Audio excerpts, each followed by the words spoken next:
গতকাল বলা হয়েছে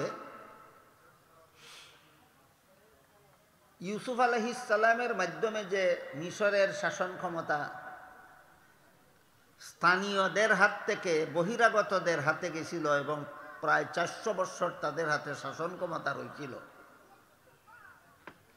এই 400 বছর পরে আবার স্থানীয়রা কোরআন শরীফ সাইক্কা বালিশ করে দিন, এই 400 বছর পরে স্থানীয়রা আবার তাদের নিজেদের দেশের শাসন ক্ষমতা ফিরে পাওয়ার পর যে বহিরাগতদের কারণে 400 বৎসর পর্যন্ত তারা ক্ষমতা হারা হয়ে রয়েছিল, এরা কারা? বনি ইসরাইল। এদের উপর অমানসিক জুলুম অত্যাচার শুরু করেছিল। এই সময়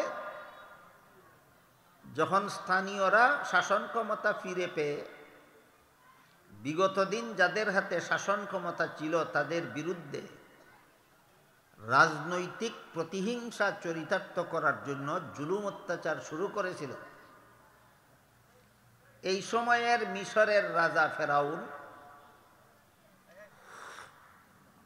ফেরাউনের দরবারে একটা কথা আলোচনায় আসলো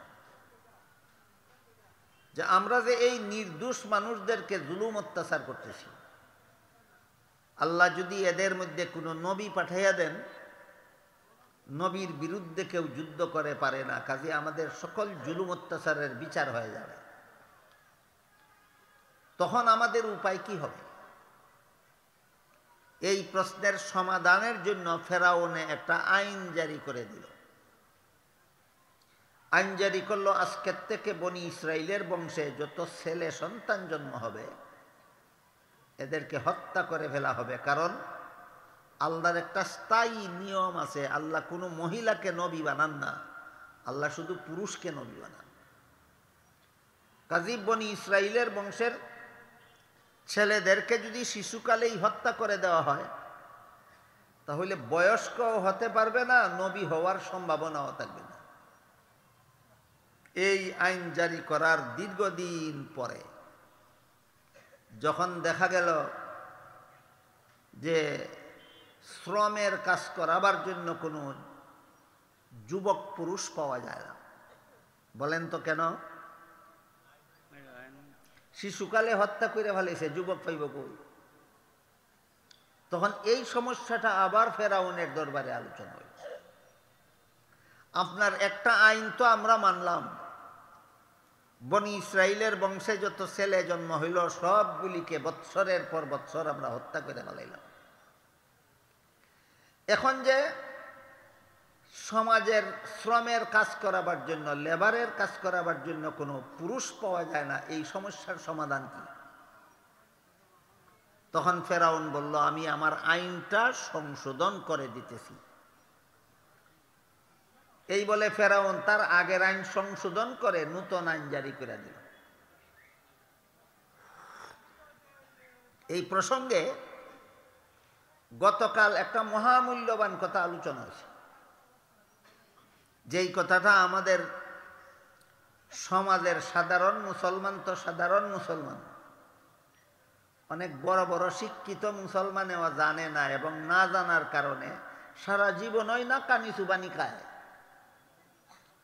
এই মহামূল্যবান কথাটা শিক্ষিত অশিক্ষিত নির্বিশেষে সমস্ত মুসলমানদের জানা থাকা দরকার। সেটা হইল, আইন বানানির যোগ্যতাও কোনো মানুষের নাই, আইন বানানির অধিকারও কোনো মানুষের নাই। আইন বানাবার যোগ্যতাও আছে একমাত্র আল্লাহর, এবং অধিকারও আছে একমাত্র আল্লাহর। মানুষের আইন বানাবার যোগ্যতা নাই কেন? কারণ সে বর্তমান দেখে, ভবিষ্যৎ দেখে না। আইন কেমনে বানায়? বর্তমান পরিস্থিতি সামনে নিয়ে আইন বানায়। ভবিষ্যতে যখন বর্তমান পরিস্থিতি পরিবর্তন হইয়া যায়, যেমন ভাবে ফেরাউনের দেশে হইল, তখন ওই আইন অচল হইয়া যায়। এই কারণে মানুষের মধ্যে আইন বানানির যোগ্যতা নাই, মানুষের মধ্যে আইন বানানির অধিকার নাই। কেন? যেসব মানুষের হাতে আইন বানানোর অধিকার দেওয়া হয়, এরা নিজেদের স্বার্থ রক্ষা করে আইন বানায়, অপরের স্বার্থ জলাঞ্জলি দেয়। নিজের স্বার্থ রক্ষা করে আইন বানায়, অপরের স্বার্থ জলাঞ্জলি দেয়। এই কারণে মানুষের আইন বানানির যোগ্যতাও নাই, অধিকারও নাই। আমাদের বাংলাদেশের অবস্থা থেকে আপনারা বিষয়টা সহজে বুঝতে পারবেন। বাংলাদেশে যে সমস্ত দল রাজনীতি করে, এরা যদি বিরোধী দলে থাকে তখন বলে তত্ত্বাবধায়ক সরকারের অধীনে নির্বাচনের আইন পাশ করা হোক। এরাও যখন গদিতে যায়, যখন সরকারি দল হয়, তখন বলে তত্ত্বাবধায়ক সরকারের অধীনে নির্বাচন হবে না। বিরোধী দলে থাকাকালে এক দাবি, আর সরকারি দলে গেলে আরেক দাবি। ঘটনা কি?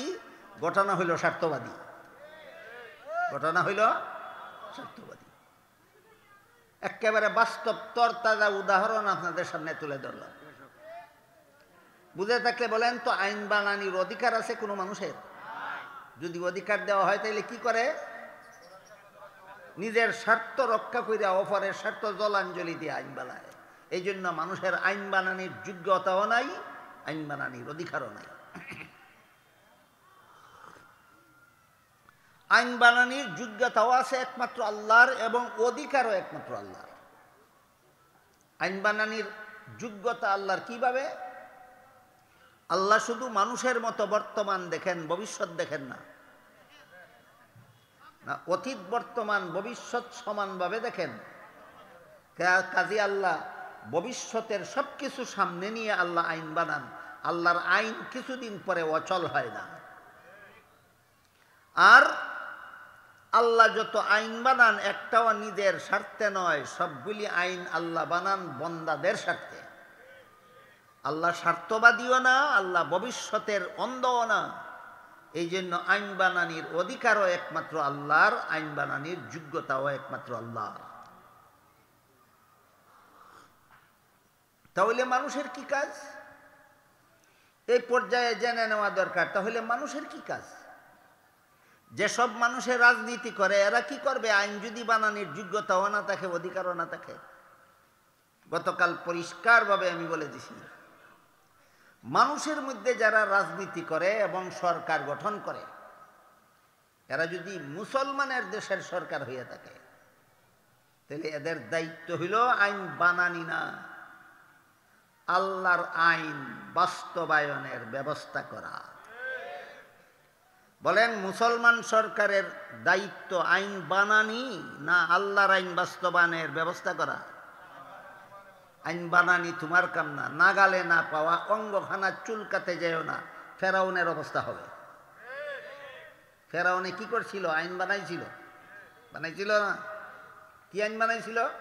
বনি ইসরায়েলের বংশে যত ছেলে জন্ম হয় সবগুলি হত্যা করো। দীর্ঘদিন পরে দেখা গেল যুবক পাওয়া যায় না শ্রমের কাজ করাবার জন্য। আইনও চলেছে নি? আইনও চলেছে। কাজে এটা তোমার কাজ না, এটা আল্লাহর কাজ। তোমার কাজ শুধু আল্লাহর আইনের বাস্তবায়নের ব্যবস্থা করো। যখন ফেরাউনের দরবারে এই নূতন সমস্যার আলোচনা হইল, দীর্ঘদিন পর্যন্ত মহারাজ আপনার আইন মেনে চলার ফলে এখন আমাদের দেশে শ্রমের কাজ করাবার জন্য কোনো যুবক পাওয়া যায় না। এই সমস্যার সমাধান কি? ফেরাউন কইল, আইনটা সংশোধন করে দিই। বলেন, আইন সংশোধন করার দরকার পড়লো কেন? আগেই আইনটা ভুল ছিল, আগের থেকে আইনটা ভুল ছিল, এই জন্য সংশোধনের দরকার হলো। এবার ফেরাউন নিজের আইনের ভুল নিজে সংশোধন করল। কিভাবে সংশোধন করল?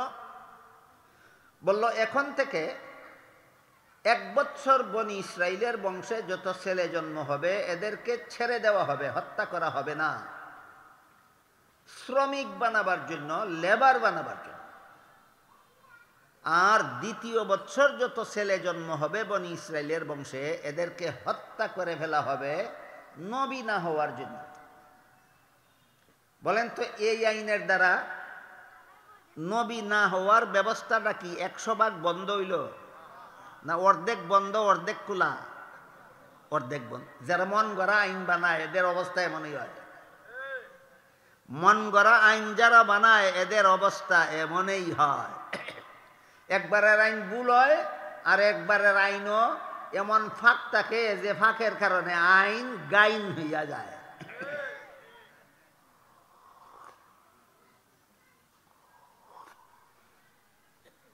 বিরোধী দলে থাকতে কইল তত্ত্বাবধায়ক সরকার চাই, সরকার গঠন করার পরে কয় তত্ত্বাবধায়ক সরকার নাই। আইন আইন রইছে না আইন গাইন হইছে? আইন গাইন হয় কে আইন বানাইলে? বন্দায় আইন বানাইলে। আল্লাহ আইন বানাইলে আইন কোনোদিন গাইন হয় না, আইন আইনই থাকে।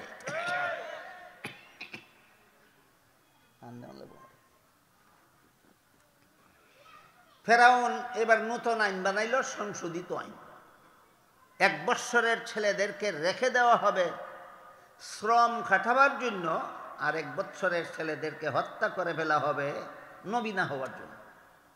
অবস্থা বুঝে থাকলে বলুন, নবী না হওয়ার সম্ভাবনা শতকরা 100 ভাগ বন্ধ, না 50 ভাগ খোলা? 50 ভাগ খোলা। এই অবস্থায় আল্লাহ পাক রব্বুল আলামিন সিদ্ধান্ত নিলেন, যেই বছর ছেলেদেরকে রেখে দেবে শ্রমিক বানাবার জন্য, সেই বছর আমি একজন নবী জন্ম দিয়ে পাঠাবো। আর যেই বছরের ছেলেদেরকে হত্যা করে ফেলবে নবী না হওয়ার জন্য, ওই বছর আরেকজন নবী জন্ম দিয়ে পাঠাবো। তোর আইন যে আগাগুড়া ভুল, এটা তোরে দেখাই দিব চোখ আঙুল দিয়ে। এই জন্য আল্লাহ পাক রব্বুল আলামিন ফেরাউনের আইন মতো যেই বৎসরের ছেলেদেরকে রেখে দেওয়ার কথা, ওই বৎসর হারুন আলাইহিস সালামকে জন্ম দিয়ে পাঠাইলেন। আর পরের বৎসর তো হত্যা করে ফেলার কথা। আগের বৎসর যেই মায়ের গর্ভ থেকে হারুন আলাইহিস সালাম জন্ম হইলেন, পরের বৎসর সেই মায়ের গর্ভে আল্লাহ মুসা আলাইহিস সালামকে জন্ম দিয়ে পাঠাইলেন। এটা মনে রাখেন যে মুসা আলাইহিস সালাম আর হারুন আলাইহিস সালাম তারা 2 সহোদর ভাই। আগের বৎসর হারুন আলাইহিস সালাম জন্ম হয়েছেন, আর পরের বৎসর মুসা আলাইহিস সালাম জন্ম হয়েছেন। এই মুসা আলাইহিস সালাম যখন হত্যা করার বৎসরে মায়ের গর্ভে আসলেন, তখন মুসা আলাইহিস সালামের মায়ের চিন্তায় আহার নিদ্রা বন্ধ। কোন চিন্তায়? যে এই বৎসর যে আমার গর্ভে সন্তান আসলো, যদি সন্তানটা ছেলে হয় তাহলে ফেরাউনের জল্লাদ বাহিনী আমার বুক থেকে কেড়ে নিয়ে আমার সন্তানটাকে আমার চোখের সামনে হত্যা করে ফেলবে, আমি কেমন করে বরদাস্ত করব? বলুন চিন্তার কারণ কিনা? এই চিন্তায় মুসা আলাইহিস সালামের মায়ের আহার নিদ্রা বন্ধ হয়ে গেল। সারা রাত ঘুম হয় না, সারা দিন খানা পানি চলে না, এই অবস্থার সৃষ্টি হইল। যদি ছেলে হয় তাহলে তো জল্লাদ বাহিনী হত্যা করে ফেলব। আল্লাহ পাক রব্বুল আলামিন এই অবস্থায় মুসা আলাইহিস সালামের মায়ের কাছে এলহাম পাঠাইলেন। আমি অন্যদিন আপনাদেরকে বলে দিয়েছি, একটা জিনিসের নাম হইল ওহী আর একটার নাম হইল এলহাম। আবিধানিকভাবে এলহামকেও ওহী বলা হয়, কিন্তু পারিভাষিকভাবে ওহী এক জিনিস, এলহাম আরেক জিনিস। আল্লাহর পক্ষ থেকে নবীগণের কাছে যে সমস্ত বার্তা পাঠানো হয় সেইগুলিকে পরিভাষাগতভাবে ওহী বলা হয়। আর আল্লাহর পক্ষ থেকে নবী না হলেও আল্লাহর নেককার বান্দাদের কাছে যে সমস্ত গোপন ইঙ্গিত তাদের অন্তরে ঢেলে দেওয়া হয়, এটাকে পরিভাষাগতভাবে এলহাম বলা হয়। আল্লাহ মুসা আলাইহিস সালামের মায়ের কাছে আবিধানিক ওহী আর পারিভাষিক এলহাম পাঠাইলেন। পাঠিয়ে মুসা আলাইহিস সালামের মাকে আল্লাহ জানাইয়া দিলেন যে তোমার গর্ভে আমি ছেলেই দান করেছি। চিন্তা কি ছিল? ছেলে হইলে কি উপায় হবে? আল্লাহ বলে দিলেন ছেলেই দিছি, আর চিন্তা নাই। না চিন্তা আগে সম্ভাবনামূলক আছিল, এখন নিশ্চিত। এখন নিশ্চিত। কিন্তু আল্লাহ সাথে সাথে বলে দিলেন তোমার গর্ভে এই বছর আমি যে ছেলে সন্তান দিয়েছি, এই ছেলে সন্তান ভূমিষ্ঠ হওয়ার পরে দুইটা দায়িত্ব তুমি পালন করবে, আর দুইটা দায়িত্ব আমি আল্লাহ পালন করব।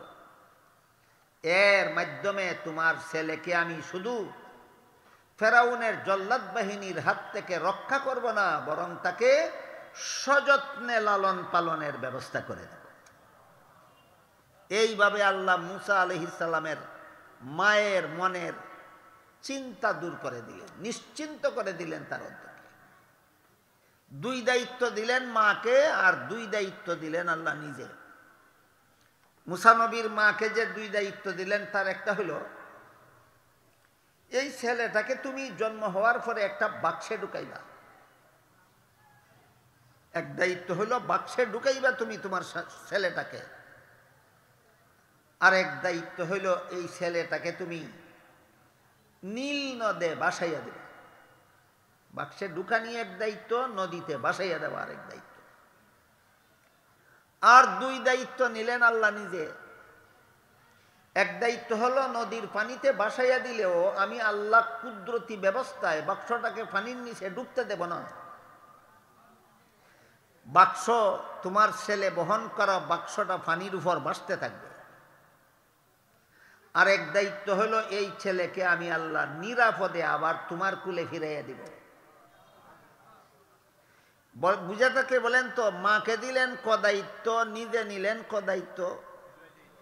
মারে দিলেন দুইটা, নিজে নিলেন দুইটা। এখানে অনেক মহামূল্যবান শিক্ষার ব্যাপার আছে সর্বযুগের মুসলমানদের জন্য। এক নম্বর, যে দুই দায়িত্ব মাকে দিলেন, এই দুই দায়িত্ব আল্লাহ নিজে নিলেন না কেন? আল্লাহ এগুলি পালন করার ক্ষমতা নাই। সন্তানরে বাক্সে ঢুকাবার ক্ষমতা আল্লাহর নাই। সন্তানকে নদীতে ভাসাবার দায়িত্ব ক্ষমতা আল্লাহর নাই। আল্লাহ পারেন, আল্লাহ নিজে নিলেন না কেন? দায়িত্ব দুইটা মাকে দিলেন কেন? এই শিক্ষা দেওয়ার জন্য যে তোমাদেরকে দুনিয়াতে পাঠাইছি, তোমাদের জীবনের সকল কাজ আমি করে দেওয়ার জন্য নয়। যেই কাজগুলি তোমরা করতে পারো না সেইগুলি আমি আল্লাহ করে দিব, আর যেগুলি তোমরা করতে পারো সেগুলি তোমরা করবে। এই জন্য তোমাদেরকে দুনিয়াতে পাঠাইছি। তাহলে আল্লাহ কি মানুষের ক্ষেত্রে দান পাকলে দাওয়া কাটা আল্লাহই করে দিবেন, না নিজেরাই করতে হবে? কেন? এটা তুমি করতে পারো, এটা আল্লাহ করবেন কেন?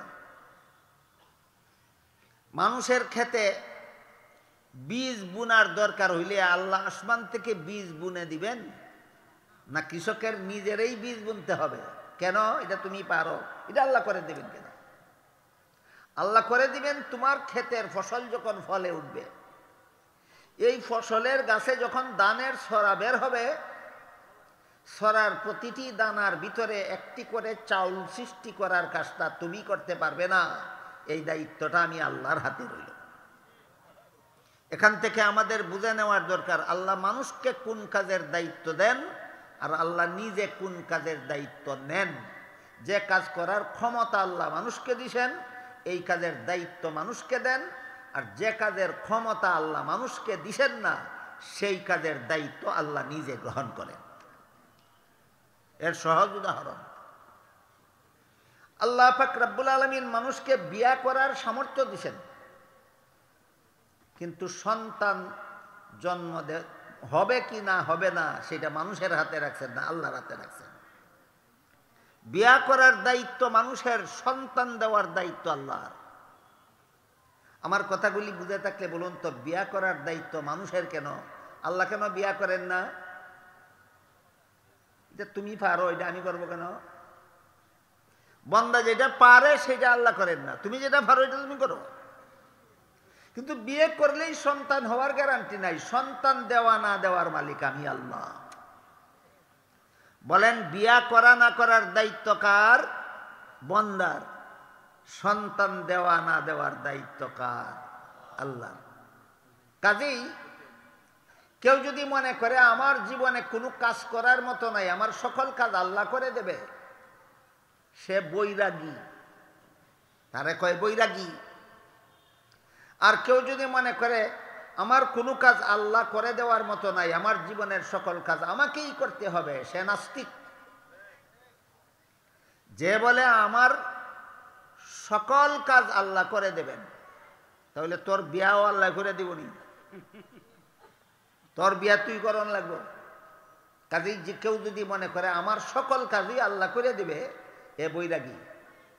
আর যে বলে আমার সকল কাজ আমাকেই করতে হবে, আল্লাহর করার কিছু নাই, সে নাস্তিক। আর যারা বিশ্বাস করে আমার কাজ আমাকেই করতে হবে, আল্লাহর কাজ আল্লাহ করবেন, সেই ব্যক্তি মুমিন মুসলমান। আমার কথা বুঝে থাকলে বলেন আপনারা বৈরাগী না নাস্তিক? হ্যাঁ, মহামূল্যবান শিক্ষা মুসা আলাইহিস ইসলামের দুই দায়িত্ব দিয়া আল্লাহ নিজে দুই দায়িত্ব নিয়া মুমিন মুসলমানদেরকেই মহামূল্যবান শিক্ষা দিয়েছেন। বৈরাগী হইও না, নাস্তিক হইও না, মুমিন মুসলমান হও। বৈরাগীর কাজ হইল সকল কাজ আল্লাহরে সমঝাইয়া দেওয়া, আল্লাহ সব কাজ তুমি করো।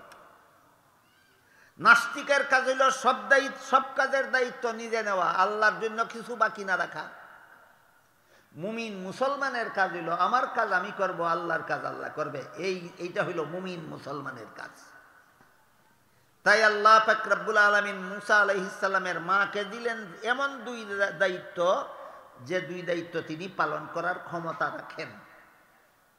আল্লাহ নিলেন এমন দুই দায়িত্ব, যে দুই দায়িত্ব পালন করার ক্ষমতা মুসা নবীর মায়ের নাই। তাই আল্লাহর হুকুম মতো সন্তান জন্ম হওয়ার পরে মুসা আলাইহিস সালামের মা সন্তানকে বাক্সে ঢুকালেন এবং সন্তানকে নীল নদে ভাসিয়ে দিলেন, বাক্সটাকে নীল নদে ভাসিয়ে দিলেন। মায়ের দুই দায়িত্ব শেষ নি, শেষ। এখান থেকে আল্লাহর দায়িত্ব শুরু হইল। বন্দার ক্ষমতা যেখানে গিয়া শেষ হইয়া যায়, আল্লাহর কুদরতি লীলা খেলা সেখান থেকে শুরু হয়। আল্লাহ নীল নদের পানিরে হুকুম দিলেন, ডুবাইস না বাক্স, ডুবাইস না, বাসাইয়া লইয়া যা ফেরাউনের ঘাট। নীল নদের পানিরে আল্লাহ হুকুম দিলেন, বাক্স ডুবাইতো না, বাসাইতো, নিয়ে যাইত। যেখানে গেলে যে বাঘের বয় সেইখানে গিয়া রাইত। ফেরাউনের ঘাটও গেলে নি সহজে ফেরাউনে ভাইয়া হত্যা করব। আল্লাহ বলেন ফেরাউনের ঘাটও নিয়ে লাগা, আমি আল্লাহ জগৎবাসীকে দেখাইয়া দেব, রাখে আল্লাহ মা রেখে। বলেন তো নদীর পানি আল্লাহর হুকুমে চলেনি? চলে, চলে। আল্লামা জালালউদ্দিন রুমি রহমতুল্লাহ আলাইহি বলেন, খাক বাদ আব আতিশ বান্দান, খাক বাদ আব আতিশ বান্দান, বামন তু মুর্দা বাহক জিন্দান। আগুন বলো, পানি বলো, মাটি বলো, বাতাস বলো, জগতের যা কিছু আছে সবগুলি আল্লাহর হুকুম মতো চলে।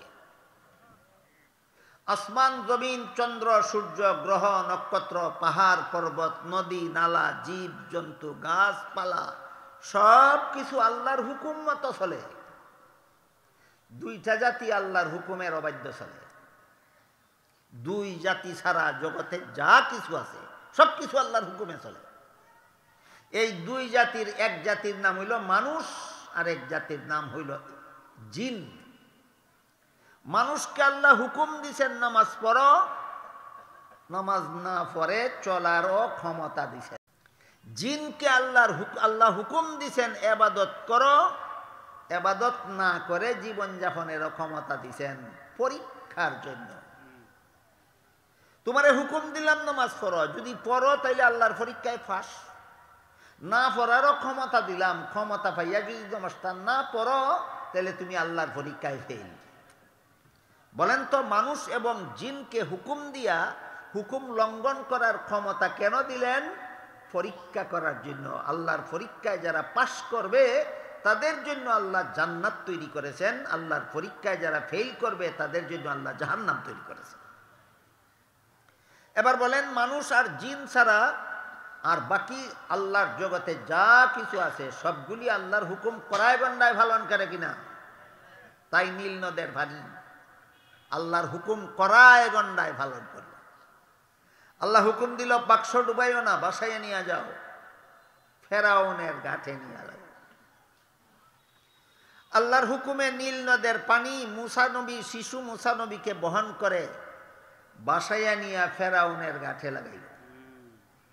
এই সময় ফেরাউনের গাঠে ফেরাউনের বিবি আসিয়ার কিছু বান্দি দাসী নদীর ঘাটে দোয়া মুসার কাজ করতেছিল। একটা বাক্স ভাঙিয়ে বাসাইয়া নিয়ে এখানে নিয়ে লাগাইছে দেখিয়া বান্দিরা আশ্চর্য হইয়া বাক্সটা পারে উঠাইয়া বাক্সটা খুলতে চাইল। তখন আল্লাহ পাক রব্বুল আলামিন এই সমস্ত বান্দিদের মধ্যে একটা বান্দির মাথায় আল্লাহ একটা বুদ্ধি জাগাইয়া দিলেন। আল্লাহ কখন কার মাথায় কি বুদ্ধি জাগানোর দরকার আল্লাহ ভালো জানেন, এবং তার মাথায় তখন সেই বুদ্ধি আল্লাহ জাগাইয়া দেন। এই বান্দিদের মধ্যে একটা বান্দির মাথায় আল্লাহ একটা বুদ্ধি জাগাইয়া দিলেন। কি বুদ্ধি?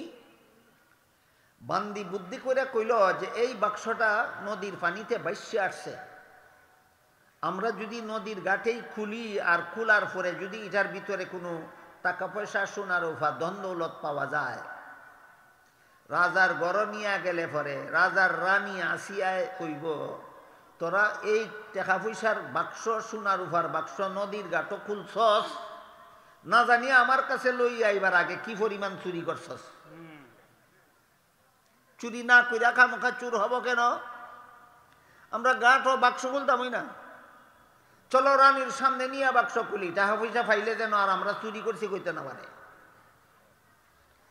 এই বান্দি আল্লাহর জাগাইয়া দেওয়া বুদ্ধি যখন বাকি বান্দিরারে কইল, সব বান্দিরার এই বুদ্ধিটা পছন্দ হইল। ঠিকই তো, নদীর ঘাটে যদি খুলি আর টাকা পয়সা যদি পাওয়া যায়, রাজার বাড়ির লোকেরা আমরা চুরি না করলেও কেউ না জানি কত চুরি করছো, খামোখা চুরি না করে চুর হইয়া লাভ নাই, রানীর সামনে নিয়ে করি।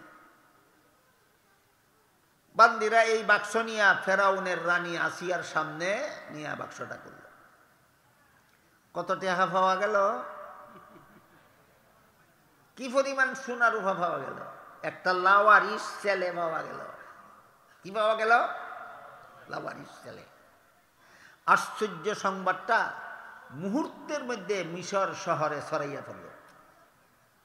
মিশরে এই বংশটা আসছিল কার মাধ্যমে? ইউসুফ আলাইহিস সালামের মাধ্যমে। ভুলে দেবেন না, সেখানে যাব আমি পরে। মিশর শহরের মধ্যে এই আশ্চর্য সংবাদ ছড়াইয়া পড়ল। ফেরাউনের মোতায়েন করা জল্লাদ বাহিনী আছে না, যেখানেই বনি ইসরাইলের কোনো সন্তান অথবা কোনো লাওয়ারিশ সন্তান ছেলে পাওয়া যায়, এরা চুরি চাকুলিয়া হাজির হইয়া যায় কাটালাইত। এই প্রসঙ্গে আমি আপনাদেরকে একটা কিচ্ছা শোনাই। এক দেশও আসিল এক রাজা। এই রাজায় জনগণের উপকার করা, জনগণের কল্যাণমূলক কাজ করার ফিকিরে নাই। রাজা শুধু জনগণের উপর নিজের ক্ষমতার দাপট দেখানির ফিকিরে থাকে। এক দেশও আসিল এক রাজা, রাজায় জনগণের উপকার করার ফিকিরে থাকে না, জনগণের উপর তার নিজের ক্ষমতার দাপট দেখাবার ফিকিরে থাকে। এই জন্য রাজায় আইন করে দিল, আমার দেশে যত জন্তুর কান আধ হাতের চেয়ে বেশি লম্বা, সবটির কান কাটা দাও। দিল সারা দেশে জল্লাদ বাহিনী মোতায়েন করে। এই জল্লাদ বাহিনীর নাম হইল কান কাটা জল্লাদ বাহিনী। কি নাম? কেন? এই জল্লাদ বাহিনীর কাজই কান কাটা। কার কান? যার কান আদাতের চেয়ে বেশি লম্বা, যার কান আদাতের চেয়ে বেশি লম্বা। জল্লাদ বাহিনীর খবর পাইয়া মেরার ফাল দেশ থেকে বাগবার জন্য রওনা হইল।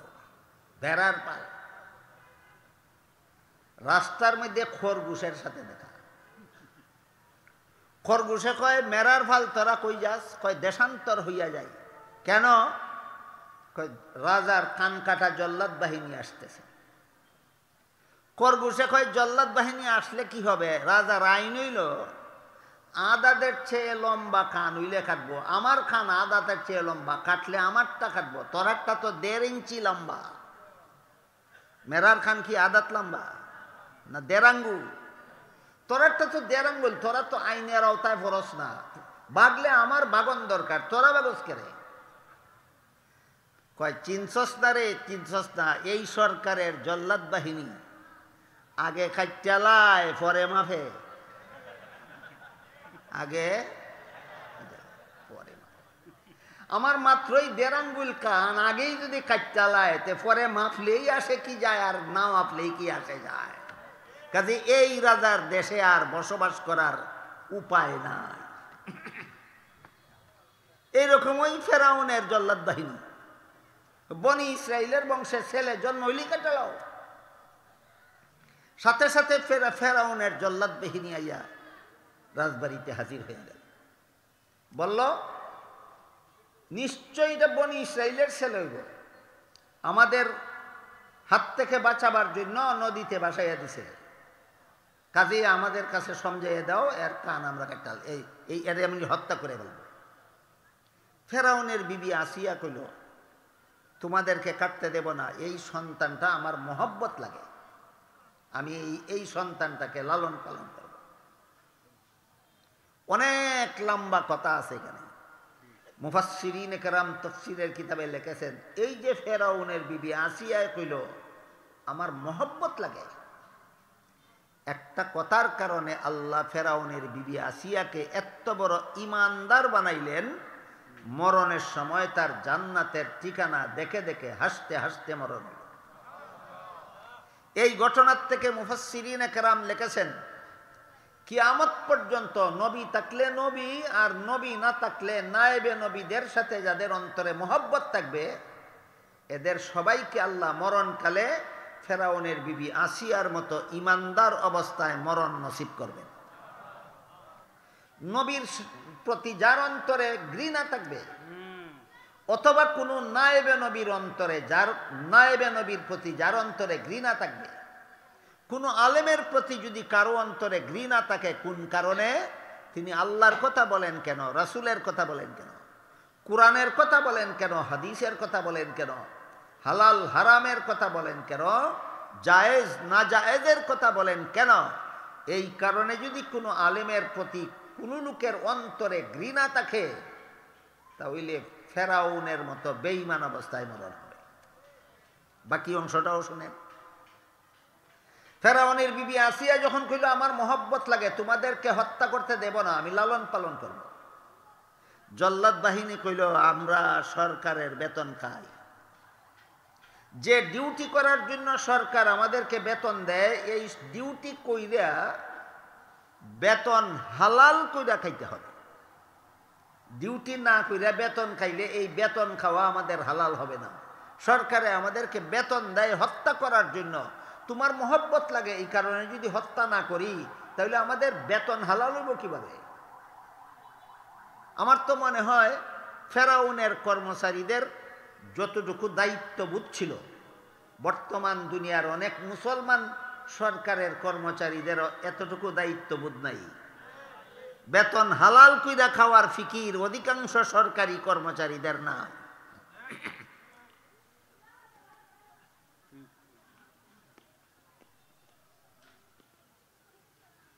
এই 15 দিন আগে স্বাস্থ্যগঞ্জ থেকে রেলে যাব আমি চট্টগ্রামে, আন্তনগর ট্রেনে উঠলাম,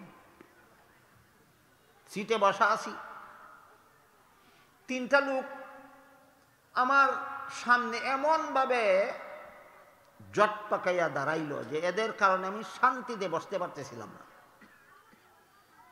কিছুক্ষণ পরে টিটি আসলো, আমাকে জিজ্ঞাসা করলো হুজুর আপনার টিকিট আছে? আমি বললাম আছে। যখন বললাম আছে, এরপরে আর কইল না বলে দেখান, কারণ এরাও মানুষের মুখ দেখলে চিনে, কার মানুষের চেহারা দেখলে বুঝতে পারে কার টিকিট আছে কার টিকিট নেই। দাঁড়ানো 3টা লোকরা কইল তোমরা টিকিট আছে? টিকিট নেই। টিকিট না থাকলে চলো, তোমাদেরকে অ্যারেস্ট করা হবে। অ্যারেস্ট করা হবে কইয়া 10 হাত দূর লইয়া গেছে, যাতে এখানে যারা আছে এরা যাতে না দেখে। 10 হাত দূর গিয়া গুফনে এরা এই চিঠির খানে খানে কি বলছে আল্লাহ জানে, সব টিরে ছেড়ে দিছে। টিকিট দিয়া ছাড়ছে না বিনা টিকিটে? বিনা টিকিটে যে ছাড়লো, ভাড়া লইছে না ঘুষ লইছে? ঘুষ লইছে। এই সমস্ত আমাদের বর্তমান সরকারের এই সমস্ত সরকারি কর্মচারীরা দায়িত্বশীল না ফেরাউনের কর্মচারীরা বেশি, এদের চেয়ে বেশি দায়িত্বশীল ছিল? চিন্তা করা দরকার। এটা তো এই 15-20 দিন আগের কথা, এর আরো অনেক আগের একদিনের কথা। আমি ব্রাহ্মণবাড়িয়ার থেকে রেলে বাড়ি আসার জন্য ব্রাহ্মণবাড়িয়া রেল স্টেশনে গেলাম, গিয়া দেখি গাড়ি ছাইড়া দেয়, টিকিট নেওয়ার সুযোগ নাই। টিকিট ছাড়াই গাড়িতে উঠলাম, উঠে টিটি সাহেবকে বললাম, টিটি সাহেব গাড়ি ছাইড়া দিছে, আমি টিকিট নিতে পারছি না, আমাকে একটা টিকিট বানাইয়া দেন। তিনি আমাকে বললেন টিকিট বানাইয়া দেওয়া যাবে না। আমি বললাম কেন? সরকারে আপনারা বেতন দেয় আমারে টিকিট বানাইয়া দেওয়ার জন্য। সরকারের বাপের সম্পত্তি বিক্রি করে না, জনগণের পয়সা দিয়া বেতন দেয়।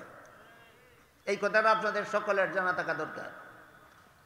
যত লক্ষ কোটি সরকারি কর্মচারীদেরকে সরকার প্রতি মাসে মাসে যত কোটি কোটি টাকা বেতন দেয়, বলেন কার পয়সার দ্বারা?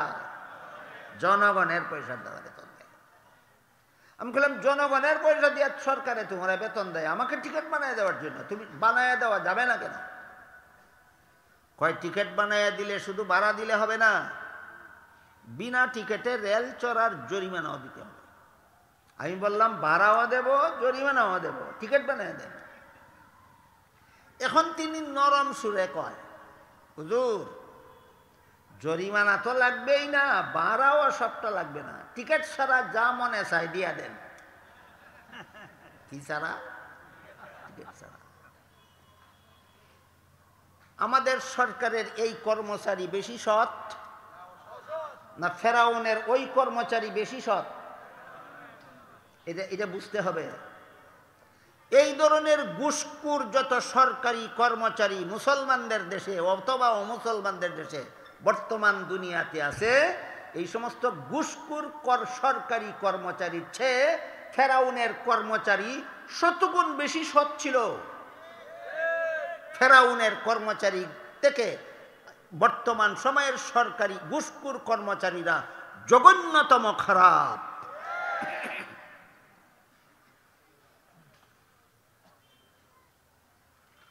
তো ফেরাউনের কর্মচারীরা কইল আমরা সরকারের বেতন খাই, ডিউটি পালন করে বেতন খেতে হবে, হত্যা করতেই হবে আমাদের, নইলে বেতন হালাল হবে কিভাবে?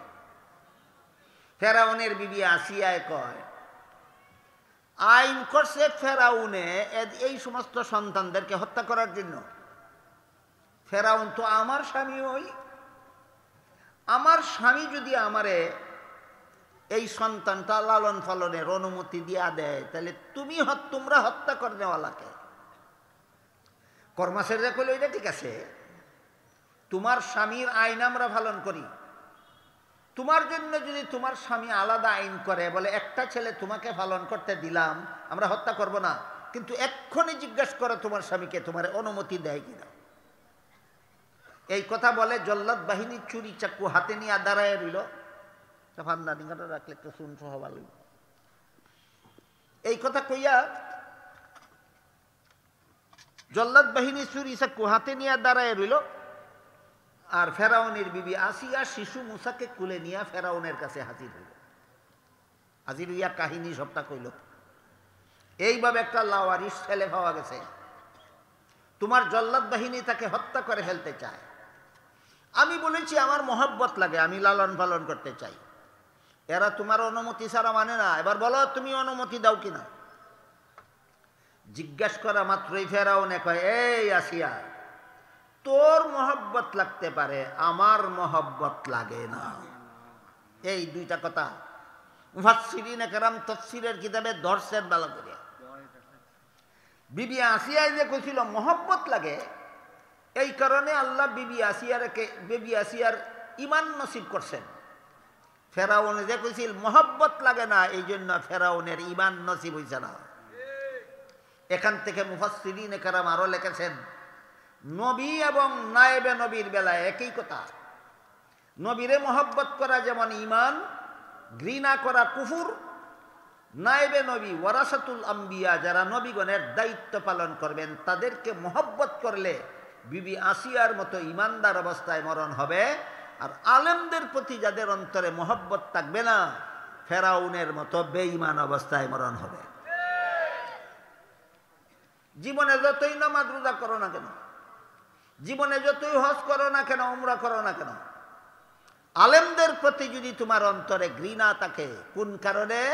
কোরআনের কথা বলে কেন, হাদিসের কথা বলে কেন, আল্লাহর কথা বলে কেন, রাসূলের কথা বলে কেন, এই জন্য যদি কোনো আলিমের প্রতি কারো অন্তরে ঘৃণা থাকে, ভালো রকম জেনে রেখো, মরণকালে ফেরাউনের মতো বেঈমান অবস্থায় তোমার মরণ হবে।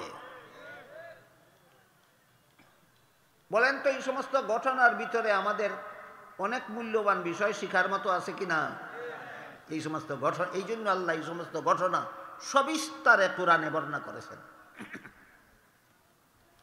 ফেরাউনে যখন কইল আমার মহব্বত লাগে না, তাইলে কি বোঝা গেল? পালার অনুমতি দিত না। ঠিক এই মুহূর্তে আল্লাহ ফেরাউনের মাথায় একটা বুদ্ধি জাগাইয়া দিচ্ছেন। ফেরাউনের মাথায় আল্লাহ বুদ্ধি জাগাইয়া দিছেন। ফেরাউনকে রক্ষা করার বুদ্ধি নয়, ধ্বংস করার বুদ্ধি। আল্লাহ ফেরাউনের মতো বেঈমানের মাথায়ও বুদ্ধি জাগাইয়া দিছেন, রক্ষা করার বুদ্ধি না ধ্বংস করার বুদ্ধি।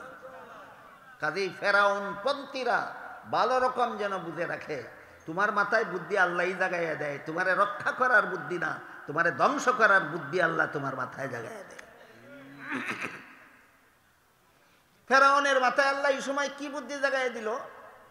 তাফসীরের কিতাবে লেখা আছে, ফেরাউনের মাথায় আল্লাহ বুদ্ধি জাগাইয়া দিল,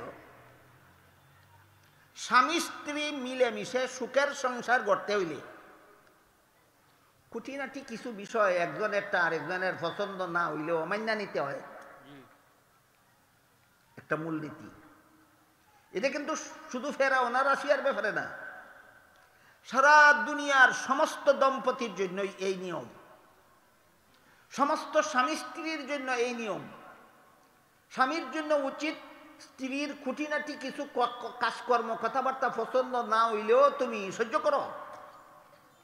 স্ত্রীর জন্য নিয়ম, স্বামীর কিছু খুঁটিনাটি কথাবার্তা কাজকর্ম তোমার পছন্দ না হইলেও সহ্য করো, চুপ থাকো, তবেই তোমরা সুখের সংসার করতে পারবে।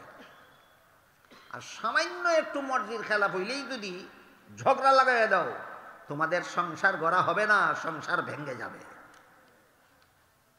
কাজেই ফেরাউনের মাথায় আল্লাহ এই মূলনীতিটা জাগাইয়া দিলেন। তখন ফেরাউনে ভাবলো, আচ্ছা ঠিক আছে, এই শিশুটা ওই ভবিষ্যতে নবী হইয়া আমারে ধ্বংস করব এমন তো কোনো গ্যারান্টি নাই। একটা ছেলে আমার বিবি লালন পালন করতে কইছে, তার কথাটা রক্ষা করি। এরপরে এই বুদ্ধি জাগানোর পরে ফেরাউনি আসিয়ারে কয়, আসিয়া শুন, তোর মহব্বত লাগে, আমার মহব্বত লাগে না, কথা ঠিক আছে, কিন্তু আমার মহব্বত না লাগলেও তোর যেহেতু মহব্বত লাগছে, এই জন্য আমিও অনুমতি দিয়া দিলাম, লালন পালন কর। আল্লাহর দেওয়া বুদ্ধি ফেরাউনের মাথায় যে জাগাইয়া দিলেন, এই জাগাইয়া দেওয়ার কারণে মুসা নবী লালিত ফালিত হওয়ার ব্যবস্থা হইল, ফেরাউনের ধ্বংস হওয়ার ব্যবস্থা পরিষ্কার হইল। বলেন, ফেরাউন মার্কাদের মাথায়ও আল্লাহ বুদ্ধি জাগাইয়া দেন কিনা? রক্ষা করার জন্য না ধ্বংস করার জন্য? ধ্বংস করার জন্য। ফেরাউন মার্কাদের মাথায়ও আল্লাহ বুদ্ধি জাগাইয়া দেন। এখন ফেরাউনের বিবি এই শিশুকে লালন পালন করার অনুমতি পাইয়া দুধ খাওয়াই বেকার। যে সমস্ত সন্তানের মা আছে আশেপাশে মিশরের শহরে, এদেরকে খবর দিল, বলল তোমার সন্তানকেও দুধ পান করাও, আর আমার একটা সন্তান আছে, এটা কি তার গর্ভজাত সন্তান না ফালক সন্তান? ফালক সন্তান। আমারও একটা সন্তান আছে, তারও দুধ পান করাও। একজন মহিলার স্তনেও শিশু মুসা মুখ দিলেন না, দুধ পান করেন না। এখন তো ফেরাউনের বিবি আসিয়া ভরছে মহাবিপাকে, কোন মহিলা দুধ পান করে না, আমি লালন পালন করবো কিভাবে? ওইদিকে মুসা নবীর মা বাক্স নদীতে ভাসাইয়া দিয়া মুসা নবীর বোনকে পাঠাইয়া দিলেন নদীর পারে পারে, যা বাক্স কই পর্যন্ত ভাসিয়া যায় দেখিস। মুসা নবীর বোন আড়ালে আড়ালে গোপনে গোপনে দেখেন, আর বাক্স কোন দিকে যায় সেদিকে যাইতে রইলেন। ফেরাউনের ঘাটের কাছে গিয়া দেখলেন বান্দিরা বাক্স নিয়ে ফেরাউনের বাড়িতে খুলছে, কিন্তু উনি কোনো মহিলার দুধ পান করতেছেন না। মুসা নবীর বোনরে তো আর এখানের কেউ চিনে না। মুসা নবীর বোনের রাজবাড়িতে ফেরাউনের বিবি আসিয়ার কাছে বলল যে তোমারই সন্তানে যেহেতু কোনো মহিলার দুধ পান করে না, আমার জানা মতো একজন ভালো মহিলা আছে, ওনাকে নিয়ে আসি, হয়তো তার দুধ পান করতে পারে। ফেরাউনের বিবি আসিয়া অনুমতি দিল, যাও নিয়ে আসো। মুসা নবীর বোনে আইয়া নিজের মারে নিয়ে গেলে। ফেরাউনের বাড়িতে জানতে দিলেন না, বুঝতে দিলেন না যে এই শিশুটা আমার ভাই আর এই মহিলা আমার মা। তিনি অপরিচিত একজন মেয়ে হিসাবে পরিচয় দিয়া কইলেন যে তোমার এই ফালক সন্তানদের দুধ পান করাবার জন্য আমি একজন মহিলা নিয়ে আসছি। কারে নিয়ে আসে? মারে। যখন শিশু মুসাকে ফেরাউনের বিবি আসিয়া মায়ের কুলে দিল, সাথে সাথে তিনি দুধ পান করা শুরু করলেন। ওই যে আল্লাহ ওয়াদা করেছিলেন আবার তোমার কুলে ফিরাইয়া দিবি, মনে আছে কথা? এই দেখেন শিশু মুসাকে আল্লাহ মুসা নবীর মায়ের কুলে ফিরাইয়া দিলেন। এখন ফেরাউনের বিবি আসিয়ায় কয়, তুমি আমার এই সন্তানরে প্রতিদিন আমার বাড়িতে আসিয়া দুধ পান করাইবা, তোমাকে বেতন দেব, উচ্চ মূল্যের চড়া বেতন। মুসা ইসলামের মা বলেন, তোমার বাড়িতে আইসা প্রত্যেক দিন তোমার সন্তানকে আমি দুধ পান করাতে পারবো না, আমার এক সন্তান আছে, ওই সন্তান আমার লালন পালন করতে হয়। দেখি আপনারা কে কে বলতে পারেন ওনার আরেক সন্তান কে আছে? হ্যাঁ, তাহলে ঘটনা মনে রাখতে পারছেন। বাড়িতে আমার আর এক সন্তান আছে হারুন, তাকে তার লালন পালন আমার 24 ঘন্টা করতে হয়। তোমার সন্তানকে দুধ পান করাবার জন্য প্রতিদিন আমি তোমার বাড়িতে আসতে পারবো না। তখন ফেরাউনের বিবি আসিয়া কইল, যতদিন পর্যন্ত তোমার সন্তানকে দুধ পান করাও ততদিন পর্যন্ত আমার সন্তানকেও দুধ পান করাও তোমার বাড়িতে নিয়া, আমার বাড়িতে আসতে হবে না, তোমার বাড়িতে নিয়ে যাও। যতদিন পর্যন্ত দুধ পান করে ততদিন পর্যন্ত দুধ পান করাও, রাজ দরবার থেকে উচ্চ হারে তোমাকে ভাতা দেওয়া হবে। নিজের সন্তানকে দুধ পান করান আর সরকারি ভাতা পান। ভাতা কোথাকার? সরকারের ভাতা। দেখেন আল্লাহ যে দায়িত্বটা নিছিলেন, কত চমৎকার ভাবে আল্লাহর নেওয়া দায়িত্বটা আল্লাহ পালন করলেন। এখানের ঘটনাকে কেন্দ্র করে মুফাসসিরিন কেরাম তাফসীরের কিতাবে লিখেছেন, ঠিক এইভাবে মুসা আলাইহিস সালামের মারে যদি কেউ 1 পয়সা বেতন নাও দিত, তবুও কি তিনি নিজের সন্তানকে দুধ পান করাইতেন না? করাইতেন। এইরকম ইখলাস যাদের অন্তরে আছে, এইরকম খাঁটি অন্তরে যারা দ্বীনের খেদমত করে, যে সমাজে যদি আমার 1 পয়সা ভাতা নাও দেয়, দ্বীনের খেদমতটা আমার করে যেতে হবে, তাহলে এর বিনিময়ে তাদেরকে যত ভাতাই দেওয়া হোক না কেন, ভাতার কারণে তাদের সওয়াবের কোনো কমতি হবে না। এই ঘটনার থেকে মুফাসসিরিন কেরাম লিখেছেন, যেমন ভাবে মুসা নবীর মা নিজের সন্তানকে দুধ পান করাইছেন আর সরকারি বেতন বুক করছেন, এই কারণে সন্তানকে দুধ পান করানোর সওয়াবের মধ্যে কোনো ঘাটতি হইছে না, কমতি হইছে না। ঠিক তেমনি ভাবে ওই রকম ইখলাসের সাথে আমারে কেউ 1 পয়সা না দিলেও দ্বীনের খেদমত যেটুকু আমার দায়িত্ব আমি করেই যাব, এইরকম ইখলাসের সাথে যারা দ্বীনের খেদমত করে, এদেরকে যতই ভাতা দেওয়া হোক না কেন, ভাতার কারণে তাদের সওয়াব কমবে না বিন্দু মাত্র। এইভাবে যখন দুধ পান করানির মেয়াদ শেষ হইল, মেয়াদ শেষ হওয়ার পরে এখন তো আসিয়ার ছেলেকে আসিয়ার হাতে সমঝাইয়া দিতে হয়। সমাজে কার ছেলে জানে? সমাজে জানে আসিয়ার ছেলে, আর মাকে জানে দুধ মা।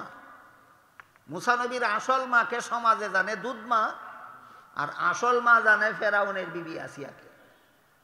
যেই দিন সন্তানকে আসিয়ার কাছে ফেরত দেওয়ার টাইম হইল, সরকারিভাবে একটা তারিখ করা হইল এবং সমস্ত সরকারি কর্মচারীদের মধ্যে ঘোষণা করে দেওয়া হইল, আজকে রাজপুত্র মুসাকে রাজার ঘরে ফিরাইয়া দেওয়া হবে। কাজেই রাজার দরবারের যত কর্মচারী আছো, বড় বড় উপডৌকন এই সন্তান যারে যে দুধ খাওয়াইছে তারে দিতে হবে। এই সন্তানরে যে দুধ খাওয়াইছে এতদিন তারে বড় বড় পুরস্কার দিতে হবে রাজার দরবারের সমস্ত কর্মচারীদের। হাজার হাজার লক্ষ লক্ষ কোটি কোটি টাকার উপহার নিয়া রাজকর্মচারীরা হাজির হইল মুসা নবীর মাকে দিয়া বিদায় করে। এরপর থেকে হযরত মুসা আলাইহিস সালাম ফেরাউনের ঘরে লালিত পালিত হইতে থাকলেন। ফেরাউনের ঘরে লালিত পালিত হইলেন 30 বছর। এই সময় মানুষে মুসা আলাইহিস সালামকে ফেরাউনের ছেলে মুসা কইত। কি কইত? ফেরাউনের ছেলে মুসা। 30 বছর বয়সে কয়েকটা ঘটনা ঘটছে, আগের দিন একটা পরের দিন একটা, লম্বা ঘটনা। এই ঘটনার কারণে হযরত মুসা আলাইহিস সালামের উপর ফেরাউন দারুণভাবে খেপে গেল। একেবারে সংক্ষেপে না কইলে বুঝবেনও না বিষয়টা। এই দেশের আদিবাসীরা হইল কিপ্তি বংশ, আর মুসা আলাইহিস সালামের বংশের নাম বনি ইসরাইল। 30 বছর বয়সে মুসা নবী রাজপুত্র। মুসা নবী রাজবাড়ির থেকে বাইরিয়া শহরের অলিতে গলিতে ঘোরাফেরা করতেছিলেন। এমন সময় দেখলেন কিপ্তি বংশের একটা লোক বনি ইসরাইল বংশের একটা লোককে অন্যায়ভাবে অত্যাচার করতেছে। বনি ইসরাইল বংশের লোকটা রাজপুত্রের কাছে সাহায্য চাইল। কি মুসা নবী জানে না রাজপুত্র জানে? রাজপুত্র কয়, রাজপুত্র দেখেন আমি নির্দোষ, আমাকে এই লোকটা অত্যাচার করতেছে। হযরত মুসা আলাইহিস সালাম অগ্রসর হইয়া অত্যাচারীকে ফিরাইবার জন্য ঘুষি দিলেন। খুন করার জন্য না ফিরাবার জন্য? যারা বেশি উত্তেজিত হইয়া কাউকে মারে এরারে মানিস না কইলে ফিরে না, 2-4টা চড় সাপ্পর দিতে হয়। এই হিসাবে হযরত মুসা আলাইহিস সালাম তাকে অত্যাচার থেকে ফিরাইবার জন্য ঘুষি দিলেন। কিন্তু মুসা অত্যন্ত শক্তিশালী মানুষ ছিলেন। ঘুষিটা কত আন্দাজে দিয়েছেন তিনি নিজেও টের পাইছেন না। এই একটা ঘুষি খাইয়েই লোকটা মারা গেল। লোকটা যখন মারা গেল তখন রাজার দরবারে গেল বিচার। রাজপথের মধ্যে কিপ্তি বংশের একটা লোকরে কে খুন করছে? নিশ্চয়ই বনি ইসরাইলের লোকে খুন করছে, আমরা বিচার চাই। ফেরাউনে সরকারি বাহিনীরে, পুলিশ বাহিনীরে হুকুম দিল, আমার এই দেশের কিপ্তি বংশের একটা লোকরে কে হত্যা করেছে তোমরা খুঁজে বের করো। চলছে খোঁজাখুঁজি, কিন্তু কে হত্যা করেছে কেউ খুঁজে পায় না। বলেন যে খুন করেছে সে আছে কোথায়? রাজার ঘর।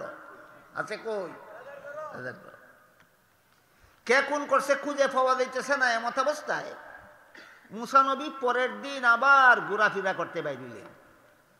পরের দিন আবার দেখলেন ওই লোকটারে, আগের দিন বনি ইসরাইলের যেই লোকটারে কিপ্তি বংশের একটা লোকে অত্যাচার করতেছিল, এই লোকটারেই পরের দিন কিপ্তি বংশের আরেকটা লোকে অত্যাচার করতেছে। এই দিন আবার সে রাজপুত্রের কাছে সাহায্য চাইল, রাজপুত্র আমারে আজকে আরেকটা কিপ্তি বংশের লোকে অত্যাচার করছে, আপনি সাহায্য করেন। মুসা নবী কইলেন, এই বেটা তোরে প্রতিদিন ওই কেউ না কেউ অত্যাচার করে, কেন মনে হয় তাহলে তোরও কোনো দোষ আছে? গতকাল কইলে অত্যাচার করতেছে ফিরাই দিলাম, আজকে আবার কত অত্যাচার করতেছে। মুসা সাহেবের এই কথাটা রাস্তার কিছু মানুষের শূন্য গিয়া রাজার দরবারও কইয়া দিল। গতকালের আসামি পাওয়া গেছে, নিজেই স্বীকার করছে গতকাল হে খুন করছে ওই লোকটারে। যখন রাজ দরবারে এই কথা ফাঁস হইয়া গেল যে গতকাল মুসা নবী হত্যা করেছিলেন একটা লোকেরে, তখন ফেরাউনে সাথে সাথে ফরমান জারি করে দিল, পুলিশ বাহিনী মুসাকে যেখানে পাও ধরে আনো, তাকে ফাঁসি কাস্টে জোড়াতে হবে। কিছু লোক মুসা নবীকে রাস্তায় সংবাদটা পৌঁছে দিল, আজকে আর রাজপুত্র রাজার বাড়ি ফিরা যাইও না, ফাঁসি দেওয়া হবে, তোমার নামে ফাঁসির পরোয়ানা জারি হয়ে গেছে। এই জন্য দ্বিতীয় দিন মুসা নবী আর বাড়িতে ফিরা না গিয়া ফেরাউনের দেশ থেকে পলায়ন করে মাদিয়ান নামক একটা শহরে চলে গেলেন। সেটা ছিল হযরত শুআইব আলাইহিস সালামের বাসস্থান। শুআইব একজন নবী। সেই মাদিয়ান শহরে চলে গেলেন, গিয়া খুব ক্লান্ত অবস্থায়, মাদিয়ান শহরে গিয়া ক্লান্ত অবস্থায়, পিপাসু অবস্থায় একটা কুয়ার পাশে বসে রইলেন। দেখলেন বিকালবেলায় এই কুয়ার পাশে বহু মানুষ ভিড় করছে ছাগলের ফাল দিয়া, সবাই চায় উড়াউড়ি ধাক্কা ধাক্কি করিয়া কুয়ার পানি তুললা নিজেদের ছাগলদেরকে আগে ফান করাইতো। দুইটা মেয়ে এই সমস্ত লোকের পিছনে জড়সড় হইয়া বসে আছে, লজ্জিত অবস্থায় বসে আছে। মুসা আলাইহিস সালাম ওই দুইটা মেয়ের জিজ্ঞাসা করলেন, তোমরা এখানে বসে আছো কেন, তোমরা এত পিছনে বসে আছো কেন? তারা বলল যে আমরা ঈদেশের নবীর মেয়ে হযরত শুআয়ব আলাইহিস সালামের মেয়ে, আমরাও ছাগল চড়াই, এই কুয়ার পানি আমাদের ছাগলকে পান করাইব, কিন্তু আমরা পুরুষদের সাথে উড়াউড়ি করতে যাব না, আমরা পুরুষদের সাথে ধাক্কাধাক্কি করতে যাব না। সমস্ত পুরুষেরা পানি উঠাইয়া তাদের ছাগল পান করাইয়া নিয়ে গেলে পরে নিরিবিলি পরিবেশ তৈরি হইলে আমরা কুয়ার পানি উঠাইয়া আমাদের ছাগলকে পান করাইয়া বাড়িতে নিয়ে যাব। দুই মেয়ের কথা শুনে মুসা আলাইহিস সালামের মনে বড় দরদ হইল, বড় মায়া হইল। একজন নবীর মেয়ে সকলের ছাগলের পানি পান করাবার অপেক্ষায় বসে থাকবে, হতে পারে না। হযরত মুসা আলাইহিস সালাম অত্যন্ত শক্তিশালী পুরুষ ছিলেন, তিনি সমস্ত পুরুষে ধাক্কাইয়া সরাইয়া দিয়া সকলের আগে কুয়ার পানি উঠাইয়া ওই শুআয়ব আলাইহিস সালামের দুই মেয়ের ছাগলের পানকে পানি পান করাই দিলেন। দুই মেয়ে অন্যদিন সন্ধ্যা হইয়া যেত বাড়ি পৌঁছতে, এদিন সন্ধ্যার অনেক আগেই ছাগল নিয়ে বাড়িতে পৌঁছে গেলে। শুআয়ব আলাইহিস সালাম জিজ্ঞাসা করলেন, তোমরা তো অন্যদিন ছাগলকে পানি পান করাইয়া বাড়িতে আসতে সন্ধ্যা হইয়া যায়, আজকে অত সকাল সকাল কিভাবে আসলে? তারা কাহিনীটা বলল। একটা বিদেশি মুসাফির ওইখানে বসা, তার কাছে বলছিলাম আমাদের প্রতি দয়া কইরা সে আগে পানি উঠাইয়া পান করাই দিছে। মুসা আলাইহিস সালাম এই দুই মেয়ের মধ্যে বড় মেয়ের নাম ছিল সফুরা, ওই সফুরাকে কেন্দ্র কইরা যত সব ঘটনা শুরু হয়েছিল। মুসা নবীর সেই দুই মেয়ের বড় মেয়ের নাম ছিল সফুরা, তাকে পাঠাইলেন, ওই মুসাফিরকে গিয়া বলো আমার বাবা বলছেন আমাদের ঘরে আপনার দাওয়াত। সফুরা আসলেন আবার ফিরে ওই কুয়ার কাছে, আইসা মুসা নবীকে বললেন, আমার বাবা এই শহরের নবী, তিনি আমাকে পাঠিয়েছেন আমার ঘরে আপনাদেরকে, আমাদের ঘরে আপনাকে নিয়ে যাওয়ার জন্য। বাবা বলছেন আমাদের ঘরে আপনার দাওয়াত। মুসা সাহেব এমনি অসহায় ছিলেন, কোনো আশ্রয় নাই, জানাশোনা নাই, থাকার কোনো জায়গা নাই, এর মধ্যে একজন নবীর ঘরে দিয়েছেন দাওয়াত, এটা তো বড় আনন্দের ব্যাপার, সৌভাগ্যের ব্যাপার। আনন্দিত অবস্থায় মুসা নবী তাদের ঘরে দাওয়াত রাখলেন এবং বললেন চলো। যাওয়ার সময় বললেন, দেখো নবীর মেয়ে, আমি আগে আগে যাব, তুমি পিছে পিছে আসবে, তুমি পথ চিনো, আমি পথ চিনি না, উচিত ছিল তুমি আগে যাইবা, পথ চিনায় নিয়ে যাইবা, আমি তোমার পিছে পিছে অনুসরণ করব, কিন্তু তা হয় না। তুমি পিছে পিছে আসবে, আমি আগে আগে যাব, রাস্তা তুমি পিছের থেকে রাস্তা বাতাইয়া দিবা, কোনখানে ডাইনে মুড় তুমি পিছের থেকে বলে দিবা, আমি ডাইনে মুড় দেব, কোন জায়গায় গিয়া বায়ে মুড় তুমি পিছের থেকে বলে দিবা, আমি বায়ে মুড় দিব, কোনখানে গিয়া সুজা যাইতে হবে তুমি পিছের থেকে বলে দিবে, আমি সুজা যাব, কিন্তু আমি যাব আগে, তুমি আসবে পিছে। এইরকম পরিস্থিতি কেন করলেন? মুসা আলাইহিস সালাম সফুরাকে এই নিয়মটা কেন বললেন যে আমি আগে যাব তুমি পিছে আসবে?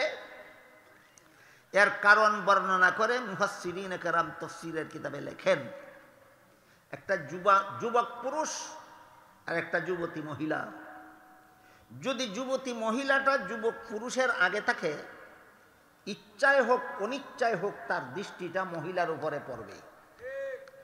মহিলার উপর পড়লে তার মনটা খারাপ হইতেও পারে, এটা চরিত্রের জন্য ক্ষতিকর। কোনো যুবক পুরুষের দৃষ্টি যুবতী মহিলার উপর পড়লে মনটা খারাপ হওয়া, এটা চরিত্রের জন্য ক্ষতিকর। এই জন্য মুসা আলাইহিস সালাম বললেন, আমি আগে যাব, তুমি আগে গেলে তো তোমার উপর আমার নজর পড়তে পারে, নজর পড়লে আমার মনটা খারাপ হইতেও পারে, এতে আমার চরিত্রটা নষ্ট হবে। কাজেই চরিত্রটা হেফাজত করার জন্য ভুলেও যেন তোমার উপর আমার নজর না পড়ে, এই জন্য তুমি আসবা পিছিয়ে পিছিয়ে, আমি যাব আগে আগে। ঘটনার এই অংশে কি বর্তমান দুনিয়ার মুসলমানদের জন্য শিক্ষার মতো কোনো বিষয় আছে? কি বিষয়? যুবতী মহিলাদেরকে যুবক পুরুষের দৃষ্টিতে পড়ার মতো ব্যবস্থা চরিত্র বিধ্বংসী। যারা নিজেদের মহিলাদেরকে পুরুষদের দেখার মতো সুযোগ দেয়, সমাজের যাবতীয় চরিত্রহীনতা, সমাজের যাবতীয় ইফটিজিং, সমাজের যাবতীয় ধর্ষণের জন্য ওই সমস্ত লোকেরা দায়ী যারা যুবতী মহিলাদের, যুবক পুরুষদেরকে দেখার সুযোগ করে দেয়। এই জন্য হাদিস শরীফে রাসূল করিম সাল্লাল্লাহু আলাইহি ওয়াসাল্লাম বলেন, লাআনাল্লাহুন নাজিরা ওয়াল মানজুরা ইলাইহি, যে মহিলা বেপরদা হয়ে চলে তার উপরও আল্লাহর লানত, যে পুরুষে বেপরদা মহিলাকে দেখে তার উপরও আল্লাহর লানত। আমাদের সমাজ ব্যবস্থাটা এমন, বেপরদা চলা বন্ধ করবে না, শুধু দর্শনকারীদের শাস্তি কঠোর। আপনারা হয়তো জানেন বর্তমান সরকারি আইন মতো দর্শকের সর্বোচ্চ শাস্তি প্রাণদণ্ড সরকারিভাবে ফাঁস করা হয়েছে। দর্শনকারীর সর্বোচ্চ শাস্তি প্রাণদণ্ড, কিন্তু মহিলাদের বেপরদা চলা বন্ধ করবে না। তাহলে এটা কেমন অবস্থা হইল? এটারে আমরা দেশের আঞ্চলিক ভাষা কয়, চুরিরা কয় চুরি করিস, গৃহস্থে কয় অজাগ থাকিস। একটা লোকে যদি বাজার থেকে শুকটি কিনে গড়ে নিয়ে যেখানে বিড়াল সব সময় বসা থাকে ওইখানে যদি শুকটিগুলি ছড়াইয়ে দেয়, বিড়াল বেশিরভাগ সময় উগার তলে থাকে, দানের গুলার নিচে থাকে, দান খাওয়ার লোভে ইঁদুর আসলে শিকার করত। যেটা আমরা দানের গুলার নিচে, যেটা আমরা আঞ্চলিক ভাষা কই উগার তলে, বিড়াল উগার তলে থাকে ইঁদুর ধরার লোভে। গৃহস্থে বাজার থেকে শুকটি কিনে উগার তলে সরাইয়া রাখলো, দানের গুলার নিচে সরাইয়া রাখলো। কই সরাইয়া রাখলো? যেখানে সারা রাত বিড়াল থাকে। আর বিড়ালের বিরুদ্ধে আইন জারি করে দিল, একটা শুকটি খাইলে 10 বেত, 2টা শুকটি খাইলে 20 বেত, 3টা শুকটি খাইলে 30 বেত, 10টা শুকটি খাইলে 100 বেত। আইন ফাঁস কইরা গৃহস্থ নাক দেখাইয়া গুম দিল, আইনের ডরে বিড়ালে শুকটি খাবে না। না, এই বেটার আইন বিড়ালের ঠ্যাঙ্গেও শুনবে না। ঠিক তেমনি ভাবে যারা বেপরদা চলা বন্ধ করে না, দর্শনের বিরুদ্ধে আইন করে, এদের আইন এই 2 ঠ্যাঙ্গা বিড়ালদের ঠ্যাঙ্গেও শুনবে না।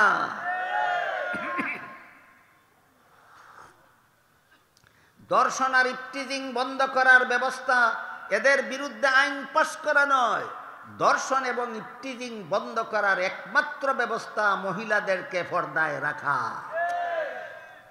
দর্শন বন্ধ করার একমাত্র ব্যবস্থা, ইফটিজিং বন্ধ করার একমাত্র ব্যবস্থা, চরিত্রহীনতা বন্ধ করার একমাত্র ব্যবস্থা মহিলাদের পর্দায় রাখা।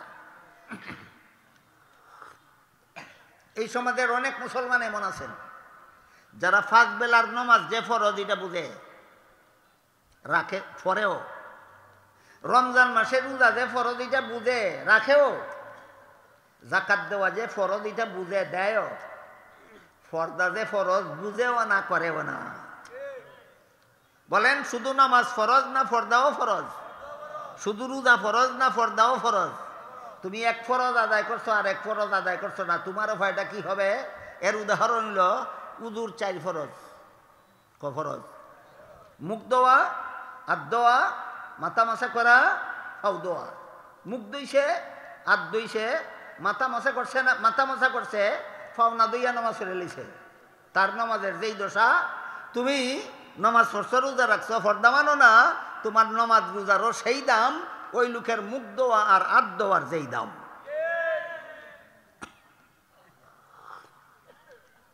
বলেন আল্লাহর ফরজ একটা মানলে 2টা মানলে হয় না? আল্লাহর সব ফরজ মানতে হয়। আল্লাহর সমস্ত ফরজের মধ্যে পর্দা রক্ষা করা একটা ফরজ। পর্দা রক্ষা করা একটা ফরজ।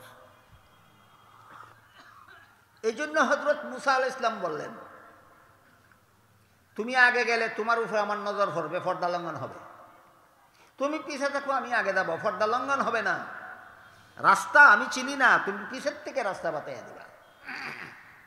এখান থেকে মুফাসসিরিনে কেরাম লিখেছেন, বাসের মধ্যে যদি নারী পুরুষ, নারীদের জন্য আলাদা সিট থাকে, পুরুষের জন্য আলাদা সিট থাকে। কোনো যানবাহনে যদি নারীদের জন্য আলাদা সিট থাকে, পুরুষের জন্য আলাদা সিট থাকে, তাহলে নারীদের সিট পিছনে রাখতে হবে, পুরুষের সামনে রাখতে হবে, যেন অনিচ্ছায় পুরুষের দৃষ্টি নারীদের উপর না পড়ে। কোথায় সেই ব্যবস্থা? আমাদের দেশে তো আল্লাহর আইন বাস্তবায়নের ব্যবস্থা করার ফিকির নাই। আমাদের দেশে ফিকির আছে মন গড়া আইন রচনা করার ফিকির আছে। ইসলামী আইনে যে দেশ চলে, এই দেশের সরকারের আইন রচনা করার অধিকার নাই, আল্লাহর আইন বাস্তবায়নের ব্যবস্থা করার দায়িত্ব তার। এইভাবে মুসা আলাইহিস সালাম শুআইব আলাইহিস সালামের মেয়ে সফুরার সাথে বাড়িতে গেলেন। কথাবার্তা হইল দুই নবী, একজন মুসা নবী, এখনো নবী, এবার 10 বছর বাকি, বয়স তার 30 বছর। এই ঘটনার সময় মুসা নবীর বয়স 30 বছর, নবী এবার আরো 10 বছর বাকি। আর শুআইব এখনোই নবী। একজন বর্তমান নবী আর একজন ভবিষ্যৎ নবী, দুই নবী বসে কথাবার্তা হইল। চিনতে পারলেন হযরত শুআইব আলাইহিস সালাম, এই লোকটা ভবিষ্যতে আল্লাহর প্রিয় বান্দা হবে। এখান থেকে কথা শুরু হয়েছিল। আল্লাহ কিছু মানুষের চোখে এমন যোগ্যতা দেন, একটা মানুষকে দেখলেই তার যোগ্যতা বুঝতে পারেন। হযরত শুআইব আলাইহিস সালাম মুসা নবীকে দেখেই চিনতে পারলেন এই লোকটা আল্লাহর প্রিয় বান্দা হবে। এই জন্য শুআইব আলাইহিস সালাম মুসাকে বললেন, তুমি ফেরাউনের দেশ থেকে পলাই আইছো, তোমার জানমালের নিরাপত্তা নাই, চিন্তার কারণ নাই, আমার বাড়িতে থাকো, আমার বাড়িতে খাও, আর আমার ছাগলগুলি রাখালি করো। 10 বছর আমার ছাগলের রাখালি করলে যে পরিমাণ বেতন হবে তোমার, এই বেতন মোহর হিসাবে তুমি আমাকে আদায় করবে। এর বিনিময়ে আমার মেয়ে সফুরাকে আমি তোমার কাছে বিয়া দেব।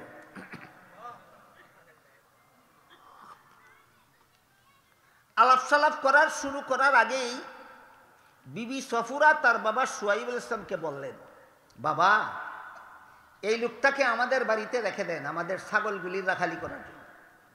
বাবা জিজ্ঞাসা করলেন মেয়েকে, কেন? বিবি সফুরা বলেন, এই লোকটা শক্তিশালীও আমানতদার, শক্তিশালীও আমানতদার। মুসা নবী শুআইব আলাইহিস সালাম মেয়েরে জিজ্ঞাসা করলেন, বিন দেশের একজন পরপুরুষ অচেনা মুসাফির, এই লোকটা শক্তিশালী তুমি বুঝলে কিভাবে? একজন অচেনা বিন দেশের পরপুরুষ, এই লোকটা আমানতদার তুমি চিনলে কিভাবে? মেয়ে জবাব দেয়, বাবা, এই লোকটা যে শক্তিশালী আমি তখন চিনছি যখন দেখছি পুরুষ পালের ছাগলের পানি পান করাবার আগে সে সকলের আগে পানি উড়াইতে পারছে, তার সাথে শক্তি কাটাইয়া কেউ আগে পানি উঠাইতে পারছে না। ওইখান থেকে আমি বুঝতে পারছি এই লোকটা শক্তিশালী।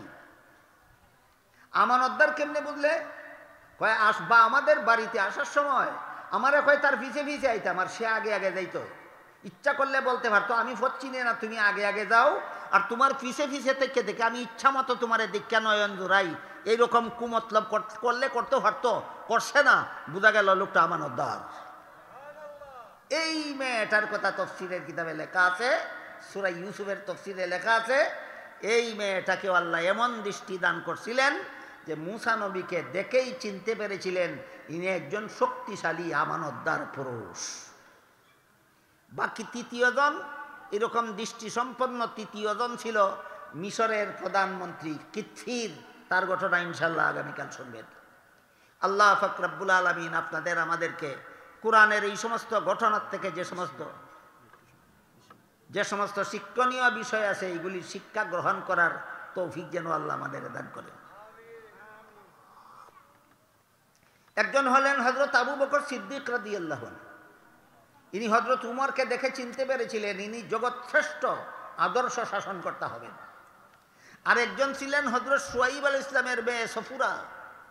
ইনি বিন্দিসি মুসাফিরকে দেখে চিনতে পেরেছিলেন ইনি শক্তিশালী এবং আমানতদার।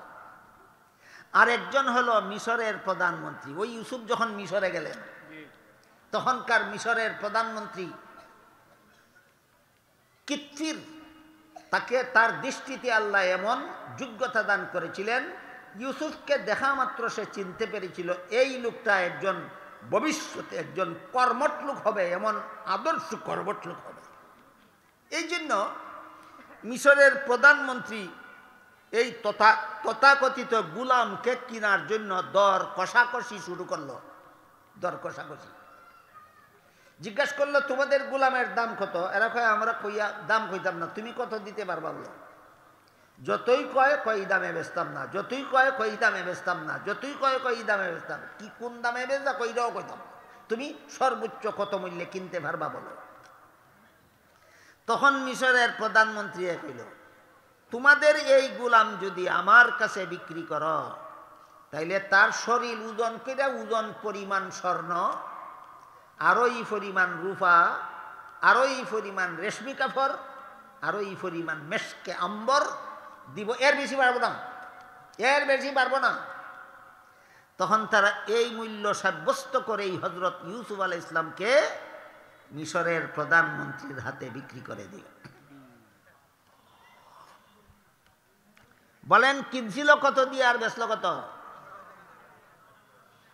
4.5 তোলা রূপা দিয়া কিনছিল, আর প্রায় 15 কেজি স্বর্ণের বিনিময়ে, 15 কেজি রূপার বিনিময়ে, 15 কেজি রেশমি কাপড়ের বিনিময়ে, 15 কেজি মেশকে আম্বরের বিনিময়ে হযরত ইউসুফ আলাইহিস সালামকে বিক্রি করে দিল। ব্যবসায়ের মধ্যে বিশাল লাভবান হইল কিনা? ব্যবসায়ীরা বিরাট লাভবান হইল। মিশরের প্রধানমন্ত্রী ইউসুফ আলাইহিস সালামকে কিনা নিয়া ঘরে গিয়া তার বিবি জুলাইখাকে বলে,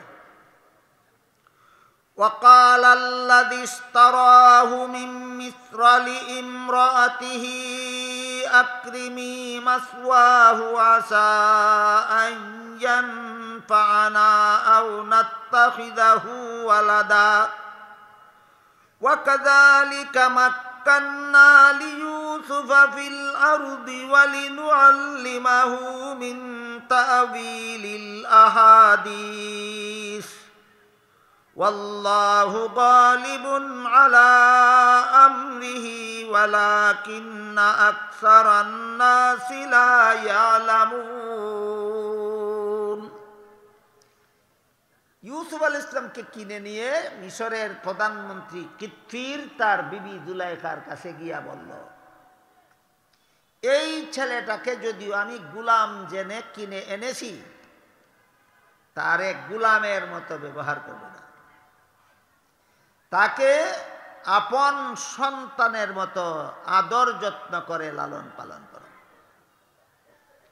বিবি জুলাইখাকে ওসিয়ত করে দিল গোলামের মতো ব্যবহার করতে না আপন সন্তানের মতো। এখানে লোকটা দুইটা কথা উল্লেখ করলো, একটা হইল আসা আন ইয়ানফাআনা আও নাত্তাখিযাহু ওয়ালাদা, সে ভবিষ্যতে আমাদের মহা উপকারে আসতে পারে আমাদের পরিবারের সদস্য হয়ে থাকলে, আমাদের পরিবারে সযত্নে লালিত পালিত হলে। আরেকটা হলো আমরা যেহেতু নিঃসন্তান, এই জন্য আমরা তাকে আমাদের পালক সন্তান বানাইয়া নিতে পারি।